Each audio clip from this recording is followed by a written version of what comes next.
Elle mourut les yeux grands ouverts, et ils ne se fermèrent jamais. Ce qui se passa ensuite bouleversa tout un village. Un à un, les coupables tombèrent, maudits par le regard d'une jeune fille ensevelie dans le silence. Vous n'imaginez pas qui fut la dernière à tomber. Malika Rotima était le genre de fille dont on parlait avec chaleur. Dans le paisible village de Njuro, où chaque matinée commençait au son des tambours et dans l'odeur du maïs grillé, Malika se démarquait, non pas parce qu'elle avait essayé, mais parce qu'elle n'avait pas pu s'en empêcher. Elle était douce, gracieuse et son cœur débordait d'amour. Quand quelqu'un était malade, Malika lui apportait de la soupe et du réconfort. Quand les enfants pleuraient, sa voix les apaisait. Même les animaux semblaient la suivre partout où elle allait. On disait souvent que Malika était l'esprit de lumière sous forme humaine. Son père, le vieux Jamako, était un homme calme et humble qui l'avait élevé seul après la mort de sa mère. Il vendait des cannes sculptées à la main au marché et était respecté de tous. Malgré leur pauvreté, leur foyer était rempli de joie et d'amour. Malika ne se souciait ni de la richesse ni des beaux vêtements. Sa joie provenait de son aide, de ses sourires aux inconnus et de ses danses pieds nus lors des festivals. Sa présence inspirait aux autres le désir de s'améliorer, mais tout le monde ne partageait pas cet avis. Son cousin, Kabila, qui vivait à quelques cases de là, observait Malika d'un œil différent. Elle souriait en public, mais bouillonnait en silence.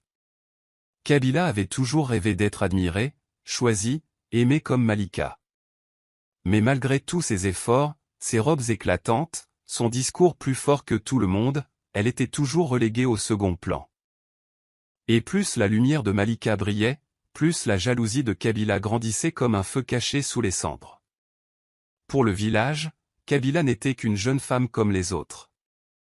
Pour Malika, elle faisait partie de la famille. Malika l'aimait comme une sœur. Elle partageait sa nourriture, l'invitait à chanter et lui offrit même une de ses rares robes. Mais la gentillesse ne signifie pas grand-chose pour un cœur déjà empoisonné par l'envie. Kabila ne voulait pas des cadeaux de Malika. Elle voulait sa place. Et au fond d'elle-même, elle croyait pouvoir la prendre, quel qu'en soit le prix. Ce qui a le plus blessé Kabila, c'est la facilité avec laquelle Malika était adorée. Les anciens lui demandaient son avis. Les jeunes hommes faisaient la queue juste pour porter ses cruches d'eau. Et lors des fêtes du village, même le chef remarquait sa beauté.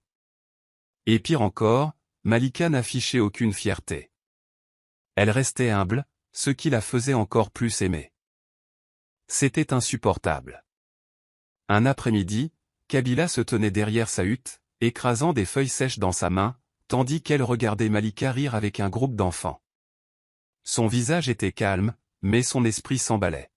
« Elle ne mérite pas tout ça », se murmura Kabila. « Ça devrait être moi. » Et à partir de ce moment-là, quelque chose en lui a basculé. Son sourire devint plus vif, son regard plus froid. Tandis que Malika dansait de joie, Kabila complotait en silence. Ce qui n'était au départ que de l'envie se transformait en danger. Mais personne ne l'a vu venir. Ni les anciens, ni les villageois. Pas même Malika elle-même. Parce que parfois, les cœurs les plus généreux sont les cibles les plus faciles.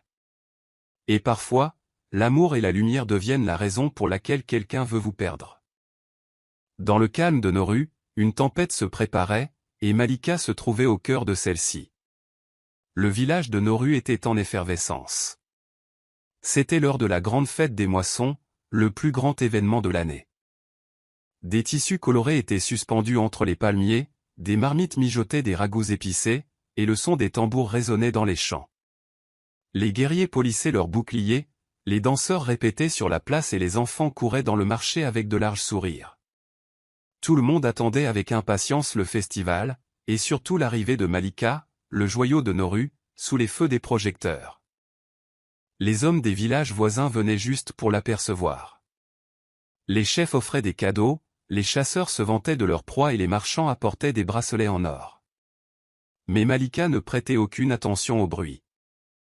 Son cœur avait discrètement choisi un homme, Tando Biko, un humble sculpteur qui sculptait la beauté dans le bois brisé. Il n'était ni riche ni puissant. Ses mains étaient rudes, sa voix douce et sa hutte exiguë.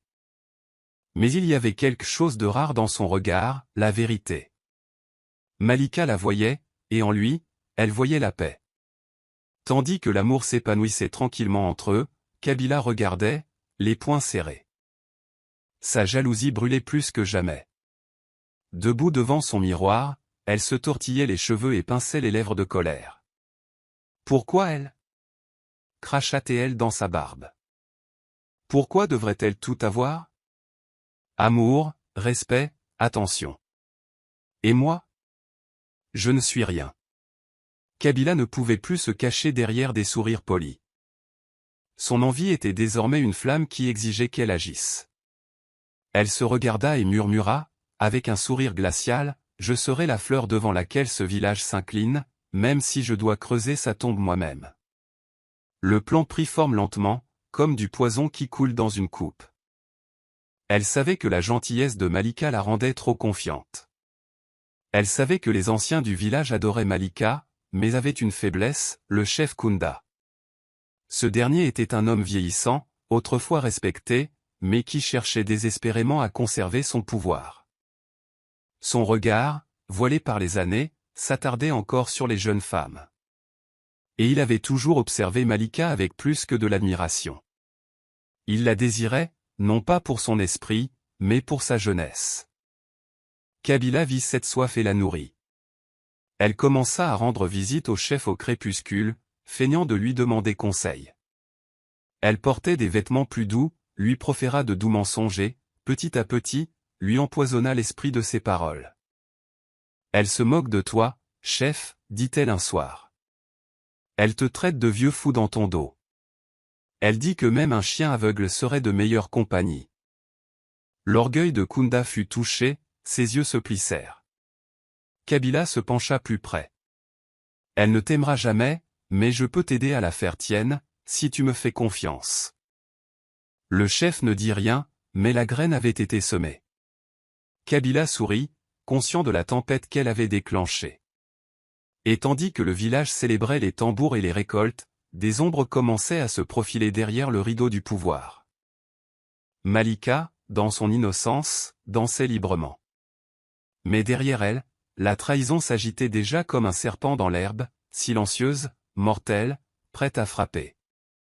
Le cœur de Kabila était pétrifié, et sa soif de pouvoir était plus forte que sa conscience. Elle rencontra à nouveau le chef Kunda, cette fois non pas avec des paroles doucereuses, mais avec un marché empreint de méchanceté. Sa voix était froide et ferme. « Donne-moi des terres, donne-moi de l'or, fais de moi ta seconde épouse de prestige, et en échange, je te donnerai Malika, même si elle refuse. » Le chef Kunda, déjà meurtri par l'orgueil et avide d'un dernier avant-goût de la jeunesse, hocha la tête sans hésitation. Ses doigts ridés se crispèrent en poing. Si Malika refusait de venir de son plein gré, il la forcerait. Et Kabila serait le lien. Le plan a été rapidement mis en place. Quelques jours avant la fête des récoltes, alors que les tambours résonnaient dans le village et que tout le monde s'affairait aux préparatifs, les soldats ont fait irruption dans la hutte du vieux Jamako. Ils l'ont arrêté sans explication. Les villageois, stupéfaits, l'ont vu traîner sur la place du marché, accusé d'avoir volé des sacs de céréales royales destinés à l'entrepôt du chef. Le vieux Jamako a crié son innocence, mais personne ne l'a écouté. Kabila se tenait à proximité, feignant de pleurer, mais ses yeux brillaient de victoire. Le châtiment fut annoncé avant le coucher du soleil, la mort par pendaison à la pierre du village. À moins que Malika n'accepte d'épouser le chef Kunda, la nouvelle la briserait comme un arbre qui tombe. Ses mains tremblaient, ses genoux cédaient, et le monde tournait autour d'elle. Elle courut au palais du chef, implorant la vie de son père. Mais le chef, assis sur son tabouret comme un lion, sirotait du vin de palme, la fixant sans émotion. La voix de Malika se brisa. « Il est assez vieux pour être mon grand-père. » De l'ombre, Kabila s'avança, un sourire venimeux. « Mieux vaut une épouse qu'une orpheline, » murmura-t-elle. Malika regarda son cousin droit dans les yeux, cherchant la clémence. Elle n'en trouva aucune. Le lendemain, le village se rassembla. Ils pensaient que c'était pour la fête, mais au lieu de tambours, ils entendirent le silence. Au lieu de danser, ils virent Malika marcher lentement vers le palais, vêtue d'un simple vêtement blanc, les yeux creux, l'âme en berne. Le chef souriait, les dents carriées, debout à ses côtés. Bien que les rites du mariage aient été célébrés, aucune joie n'était présente. Les gens observaient en silence, confus, le cœur brisé, mais trop effrayés pour parler. Malika était devenue une épouse, non pas par amour, mais par chantage. Elle ne pleurait pas devant eux. Mais cette nuit-là, derrière les murs du palais, elle fixait la lune, les yeux grands ouverts, immobile. Elle ne faisait aucun bruit, mais son silence était criant. Son cœur battait plus lentement. Quelque chose en elle était en train de mourir, ni son corps, ni son esprit, ni Kabila. Elle se tenait sur le balcon, désormais drapée d'or et enveloppée de victoire. Mais ce qu'elle ignorait, c'est qu'on peut voler une couronne, briser une âme, mais on ne peut pas faire taire le destin. Et celui de Malika ne faisait que commencer. Le jour du mariage arriva, mais on aurait dit un enterrement. Le ciel au-dessus de Nuru était gris, comme si les cieux eux-mêmes refusaient de bénir l'union. Malika marchait lentement sur la place du village, les pieds traînant dans la poussière. Il n'y avait ni musique, ni rire, ni joie. Elle ne portait pas de robe blanche, seulement un simple tissu incolore. Ses cheveux étaient détachés, intacts. Son visage ne souriait pas. Les villageois bordaient le chemin en silence. Certains baissaient les yeux de honte. D'autres murmuraient derrière leurs mains. Quelques-uns riaient, se moquant de sa chute. Tando se tenait caché derrière la foule, la poitrine serrée par la douleur. Ses poings étaient serrés, ses ongles s'enfonçaient dans ses paumes. Il voulait courir vers elle, se battre, hurler. Mais que pouvait faire un pauvre sculpteur contre le chef et ses gardes? Ses yeux se remplirent de larmes qu'il ne put essuyer. Son amour était confié à un homme qu'elle n'avait pas choisi, et il était impuissant. Dans la cour du palais, le mariage se déroula sans musique. Les tambours ne battaient pas. Les danseurs restèrent immobiles. Le prêtre prononça les paroles du mariage rapidement, comme pour mettre fin à la honte au plus vite. Le chef Kunda se tenait fièrement aux côtés de Malika, mais elle ne le regarda même pas. Ses yeux restèrent fixés au sol. Le festin commença peu après. Des assiettes de viande rôtie, de poissons frits et de fruits sucrés circulaient. Le vin de palme coulait à flots. Les invités riaient à gorge déployée, faisant semblant que tout allait bien. Mais la joie était feinte. Une ombre planait sur toute l'assemblée. Malika était assise à la table d'honneur, à côté du chef, son assiette intacte. Elle ne mangea pas. Elle ne parlait pas. Elle ne pleurait pas. Elle fixait le vide, les doigts figés sur ses genoux. Son cœur avait été arraché de sa poitrine, et elle n'était plus qu'une coquille vide, respirant mais sans vie. Kabila se tenait là, vêtue de tissus éclatants, des bracelets en or aux poignets et un sourire crispé aux lèvres. Elle leva bien haut sa calebasse de vin. Elle cria à la chute d'une étoile, et à l'ascension d'une autre. Quelques invités applaudirent maladroitement. D'autres baissèrent les yeux, honteux. Malika ne broncha pas. Elle ne sia même pas. Mais ses yeux silencieux et puissants, brûlaient. Non pas par tristesse, mais par une fureur que personne n'avait vue venir. Elle gardait la tête haute, refusant de verser une seule larme devant ses ennemis. Mais intérieurement, une tempête grondait. Kabila avait tout pris. Son amour. Sa paix. La sécurité de son père. Sa liberté. Mais elle n'avait pas pris son esprit. Pas encore. Et tandis que la nuit avançait, et que les faux sourires s'étiraient sur les visages fatigués, Malika restait assise, silencieuse et forte. Parce que parfois, le cri le plus fort vient d'une femme qui ne dit rien du tout. La nuit se calma, les rires artificiels s'estompant tandis que les étoiles parsemaient le ciel de Néron. Le palais se vidait peu à peu, mais Kabila restait en arrière. Elle s'avança vers Malika, 2 tasses à la main, son sourire d'une douceur écœurante. Sa voix était douce, presque enjouée. Un toast entre cousins, dit-elle. En souvenir du bon vieux temps. Malika la regarda en silence. Son regard ne trahissait aucune peur. Juste une force tranquille. Lentement, elle tendit la main vers la tasse. Elle connaissait le sourire de Kabila. Elle connaissait son poison. Mais elle but quand même. Une gorgée lente. Amère. C'est net. Faux. Le regard de Kabila brillait de triomphe pendant une seconde. Une seconde. Les minutes passèrent. Le souffle de Malika devint court. Ses mains tremblaient. Puis son corps se raidit. Ses jambes cédèrent. Elle tomba au sol, les bras tendus comme un oiseau abattu en plein vol. Des halètements résonnèrent dans la cour tandis que les serviteurs se précipitaient. Mais les yeux de Malika ne se fermèrent pas. Ils fixaient le vide, grands ouverts et figés, comme des fenêtres vitrées s'ouvrant sur quelque chose de plus profond. Sa poitrine cessa de se soulever. Ses lèvres pâlirent. Mais ses yeux, fixes, immobiles et terrifiants, fixaient chaque âme autour d'elle. Le chef Kunda recula en titubant, sa tasse lui échappant des mains. Elle se brisa au sol, et il s'effondra sur son trône, pâle et tremblant. Les villageois hurlèrent. Les serviteurs s'enfuirent. Même les gardes reculèrent d'un pas. Personne n'osait la toucher. Puis, d'un souffle si faible qu'il remuait à peine l'air, Malika parla. « Mes yeux, murmura-t-elle, d'une voix à peine perceptible. On verra. Vous tomberez tous. Un par un. Puis le silence. Son esprit s'en alla. Mais ses yeux restaient ouverts.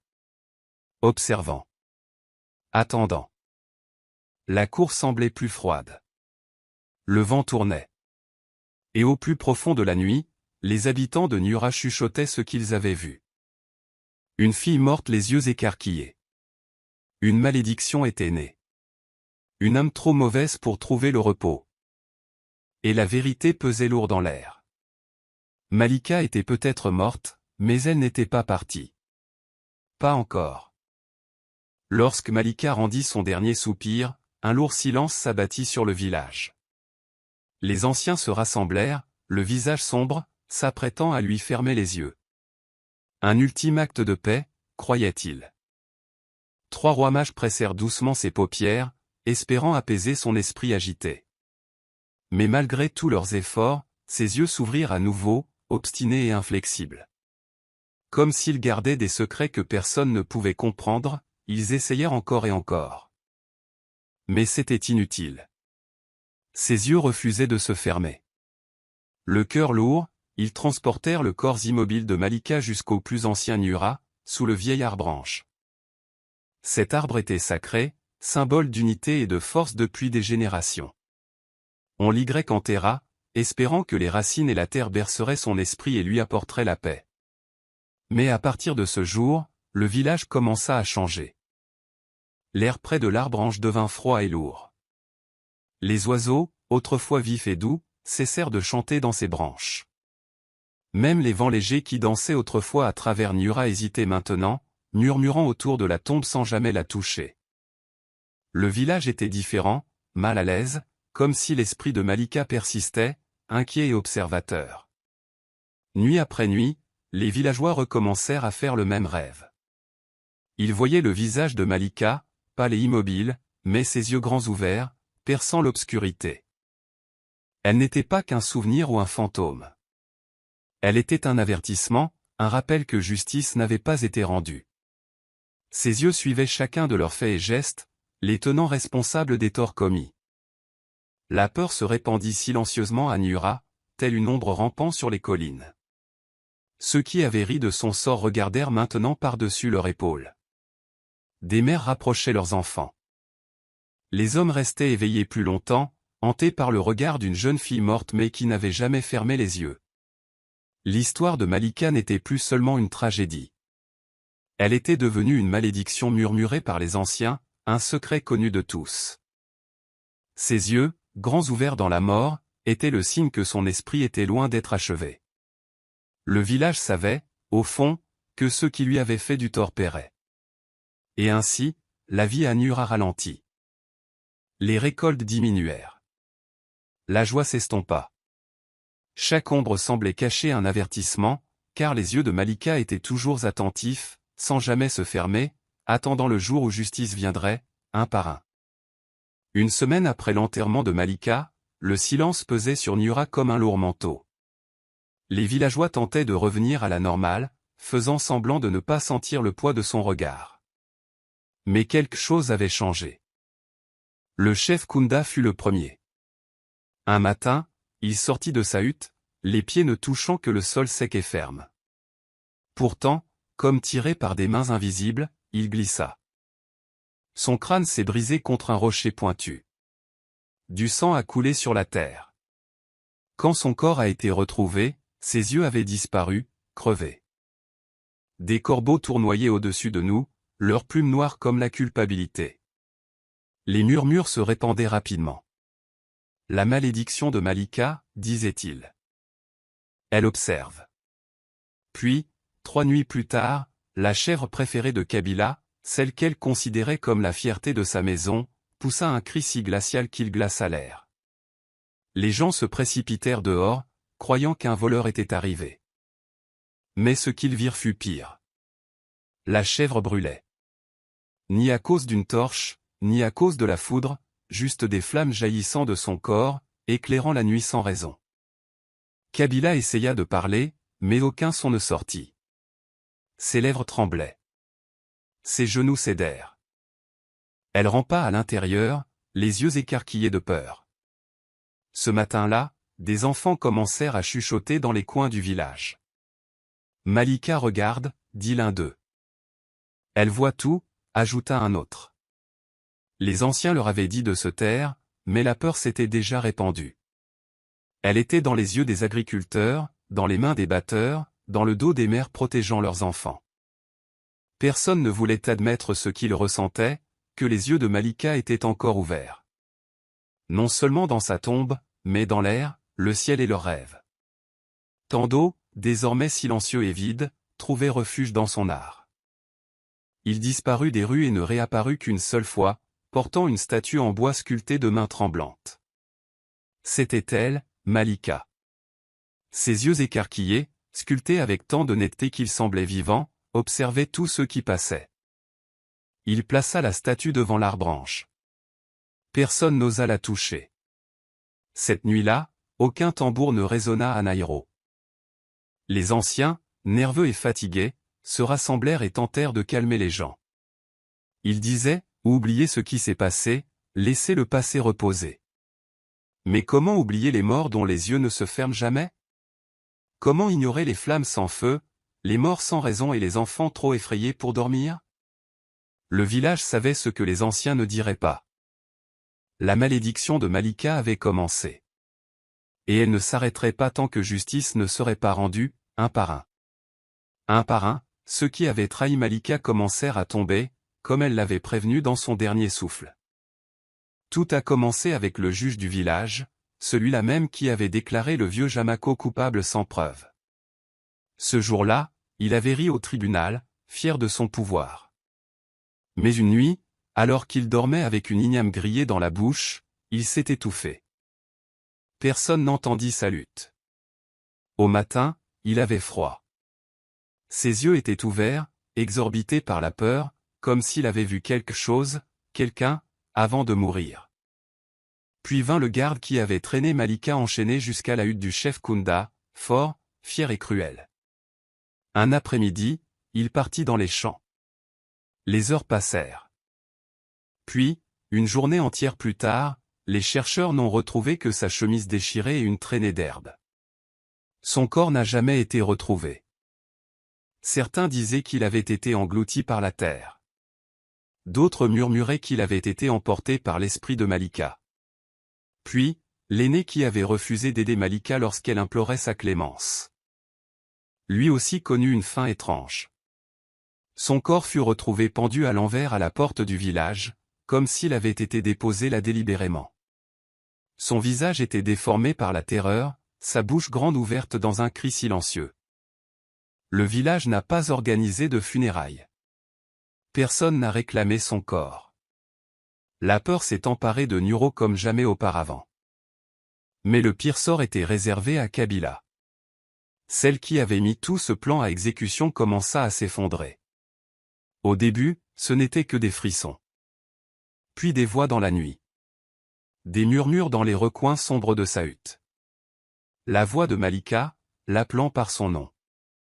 Tu seras le dernier. Ses cheveux commencèrent à tomber par touffes, laissant son cuir chevelu nu et à vif. Elle ne sortait plus à la lumière du jour. Elle arrêta de manger. Ses yeux étaient écarquillés, rouges à cause des nuits blanches, toujours en mouvement, comme si quelqu'un l'observait. Parce que quelqu'un l'observait, elle essaya tout pour échapper à ce cauchemar. Elle versa du sel à sa porte, brûla de la sauge et implora même le pardon des esprits. Mais les murmures ne faisaient que s'amplifier. Chaque nuit, ils se rapprochaient. Bientôt. Bientôt. Dans sa folie ultime, elle décida de détruire le seul lieu lié à la malédiction de Malika, l'arbre-branche. Elle s'enveloppa d'un manteau sombre et s'y glissa, une torche à la main. Elle était à mi-chemin. La flamme dansait dans sa main, lorsque le ciel se fendit dans un rugissement. Un éclair, brillant et violent, frappa le sol juste devant ses pieds. Elle tomba en arrière en hurlant, la torche s'échappant de sa main. Les villageois, réveillés par le tonnerre, accoururent. Ils la trouvèrent tremblante, couverte de boue, les yeux fixés sur la statue de Malika, toujours debout près de l'arbre. Ses yeux de bois brillaient dans la lumière de l'orage, silencieux, écarquillés et empreints de jugement. Kabila essaya de parler, mais aucun mot ne sortit. Sa bouche s'ouvrit, mais seul un halètement s'échappa. Elle rampa en arrière, s'éloignant de l'arbre, loin des yeux. Mais c'était trop tard. La malédiction était toujours présente. Et les yeux de Malika? Il l'observait toujours. Sous la pâle lumière de la pleine lune, Tando se dirigea vers le vieil arbre-branche. C'était calme. Trop calme. Le genre de silence qui enveloppe l'âme. Il se tenait là, les yeux fixés sur la terre qui contenait le corps de Malika. Tant de nuits s'étaient écoulées depuis son enterrement, et pourtant, il avait toujours l'impression qu'elle venait de partir. La douleur dans son cœur ne s'estompait jamais. Mais cette nuit-là était différente. Cette nuit-là, il n'était pas venu avec colère, mais avec vérité. Tando s'agenouilla et murmura doucement, la voix tremblante. Malika, tu n'es pas né pour maudire qui que ce soit. Tu es né pour sourire, pour aimer, pour danser sous la pluie. Ils ont fait de toi ce que tu n'étais pas censé être. Tu es devenu le châtiment de leur méchanceté. Mais tu n'as jamais choisi ça. Il tendit un bouquet de lys blanc frais et le déposa délicatement sur la tombe. C'étaient ses préférés. Il se souvenait qu'elle en portait un derrière l'oreille, toujours pleine de joie, avant que la tempête ne lui ôte la vie. Cette nuit-là, pour la première fois depuis des semaines, Tando dormit profondément. Dans son rêve, Malika est venue à lui. Elle ne souffrait pas. Elle n'était pas en colère. Elle se tenait sous un arbre, vêtue d'une robe blanche, souriant doucement. Ses yeux autrefois brûlants de fureur, étaient enfin fermés. Apaisés. Libre. Quand Tando se réveilla le lendemain matin, il ouvrit sa fenêtre et marqua une pause. Pour la première fois depuis des jours, il entendit le chant des oiseaux. Le vent dansait à nouveau dans les arbres. L'air semblait plus léger, comme si une lourde couverture avait enfin été soulevée du village de Nyoro. Les gens sortaient de chez eux, clignant des yeux sous l'éclat du soleil. Les enfants riaient. Les fleurs ondulaient au vent. C'était comme si la malédiction s'était dissipée, comme si Malika avait enfin trouvé le repos. Mais pas pour Kabila. Alors que le village était en plein essor, on la retrouvait rampant près de la berge, les vêtements déchirés, le corps couvert de poussière.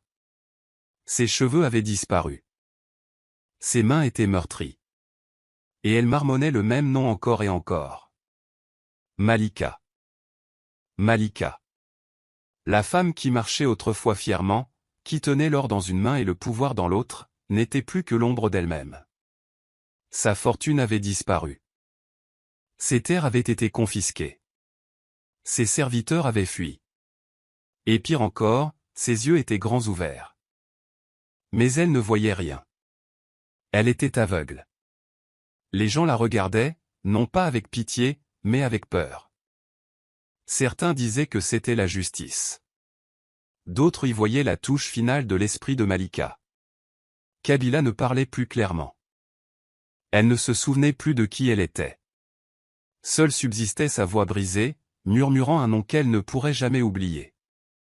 Ainsi, la malédiction prit fin, non pas dans le feu, ni dans le sang, mais dans la vérité. Une vérité exprimée par l'amour. Une vérité qui a apaisé une âme tourmentée. Et détruit celui qui lui causait du chagrin. Malika Utima est morte les yeux grands ouverts. Non pas par haine, mais par un profond besoin de vérité. Elle n'est pas morte pour maudire qui que ce soit. Elle n'est pas morte pour effrayer le village. Elle est morte parce que ceux qui l'entouraient lui ont tourné le dos au moment où elle avait le plus besoin d'eux. Et ainsi, ses yeux sont restés ouverts. Non pas pour hanter, mais pour assister à ce qui allait suivre. Elle n'est pas ressuscitée. Elle n'est pas revenue pour incendier des maisons ou hurler dans la nuit. Malika n'a jamais voulu se venger. Tout ce qu'elle a toujours voulu, c'était la justice. Pour elle-même. Pour Jamako. Pour chaque innocent écrasé par le mensonge. Et dans la mort, elle est devenue plus puissante que la colère. Elle devint la gardienne silencieuse de Nuro. Une gardienne de la vérité. Le village n'oublia jamais ce qui s'était passé. Il ne pouvait pas. Même le vent murmurait son nom. Et les arbres semblaient se pencher quand on leur racontait des histoires sur Malika. Les enfants grandissaient en entendant des histoires sur ses grands yeux fixes. Comme ils semblaient regarder droit dans l'âme. Les anciens leur disaient, ne dites que la vérité sous l'arbre de Ange, car Malika écoute. Chaque année, la nuit de sa mort, les habitants de Nuro marchent en silence jusqu'au pied de l'arbre Ange. Chaque famille dépose une bougie dans la terre, éclairant le sol d'une douce lueur dorée. Les flammes vacillent dans l'obscurité, dansant comme des esprits. Certains apportent des lys blancs. D'autres des prières silencieuses. Mais tous viennent avec une seule pensée. Pour honorer la jeune fille dont la mort a réveillé la conscience d'un village. Et chaque année, on se souvient du moment où ses yeux se sont enfin fermés. Cela n'a pas eu lieu juste après son enterrement. Cela ne s'est pas produit lorsque la malédiction a commencé. Ses yeux ne se sont fermés que lorsque la vérité a été pleinement révélée. Lorsque les mensonges ont pris fin. Quand la dernière personne qui l'avait trahi a fait face au poids de ses actes, c'est alors seulement que la paix a trouvé son visage. Pourtant, les histoires racontent qu'elle observe. Non pas par colère, mais en silence. Une présence discrète, comme le vent qui vous caresse la joue, ou la sensation d'être observé quand personne n'est là. Ceux qui mentent ou blessent autrui près de l'arbre Ange se réveillent parfois la nuit, en sueur, convaincus de l'avoir vu. Les yeux écarquillés, sans cligner. Alors maintenant, si quelqu'un passe devant l'arbre, il parle gentiment. Il dit la vérité. Il baisse la voix et respecte la terre. Car tout le monde à Nuro est sûr d'une chose, les yeux des morts peuvent se fermer. Mais l'esprit qui recherche la justice ne connaît jamais de véritable repos. Et quelque part, d'une manière ou d'une autre, Malika voit encore. Alors, si jamais vous vous asseyez sous un vieil arbre, seul, et que vous sentez une brise étrange ou un frisson dans votre cou, n'ayez pas peur. Soyez honnête. Soyez gentil. Parce que Malika Utima n'est pas morte pour rien. Elle observe, non pas pour punir, mais pour protéger. Si cette histoire vous a touché, alors prenez un instant pour réfléchir. Pensez à tous ceux qui sont jugés injustement, réduits au silence lorsqu'ils parlent et oubliés lorsqu'ils souffrent. Pensez aux Malika de ce monde, ces âmes silencieuses qui supportent la douleur avec grâce, qui ne demandent que la vérité et qui restent debout même lorsque le monde tente de les écraser. Malika ne s'est pas levée pour détruire. Elle s'est levée pour nous rappeler que la vérité finit toujours par éclater, que le silence n'est pas synonyme de faiblesse, et que même après la mort, les yeux des innocents continuent de nous observer, espérant que nous ferons mieux, que nous serons meilleurs et que nous choisirons la bonté. Alors si vous vous êtes déjà senti invisible, ignoré, trahi, sachez ceci, votre histoire compte. Votre voix compte. La justice peut tarder, mais elle n'oublie jamais. Que ce récit soit une lumière dans l'obscurité, un rappel que même face à la cruauté, il est possible de s'accrocher à ce qui est juste, et que quelque part, l'esprit de Malika veille sur ceux qui ne peuvent s'exprimer. Si cette histoire vous a touché, n'hésitez pas à aimer cette vidéo, à la partager avec quelqu'un qui a besoin qu'on lui rappelle qu'il n'est pas seul, et n'oubliez pas de vous abonner à notre chaîne pour découvrir d'autres histoires poignantes comme celle-ci. Merci d'avoir regardé, et n'oubliez pas, dites toujours la vérité, défendez toujours les faibles et n'oubliez jamais que les yeux des justes ne sont jamais vraiment fermés.